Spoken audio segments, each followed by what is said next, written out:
Legislative IQ. Increase your legislative intelligence with Florida's policy, budget, and campaign monitoring service. Subscribe today at legislativeiq.com.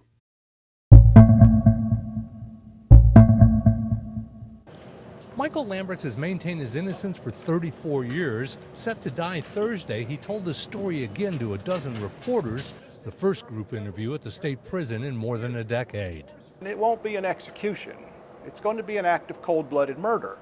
And the state of Florida is going to be deliberately putting to death an innocent person. Lambrix claims he killed the male victim in self-defense after he found him strangling a 19-year-old woman. He'd met both earlier that February 1983 night in a bar. He didn't go to police because he had just walked away from a prison work camp. Because I really should have told him exactly what happened right up front. No physical evidence ties Lambrix to the murders. The first jury was hung. During the second trial, the state's top investigator allegedly slept with the state's key witness. It's like banging your head on a brick wall.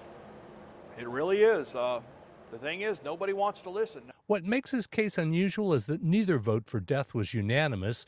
Lambrix's problem is that his crime was so long ago.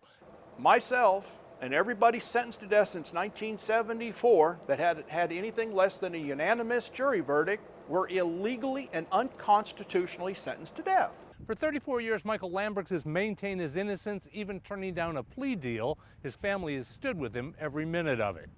For a final meal, Michael Lambrix has asked for a traditional Thanksgiving dinner. He says it's the same meal his mother promised him if he was ever set free. Reporting from Florida State Prison, I'm Mike Vasalinda.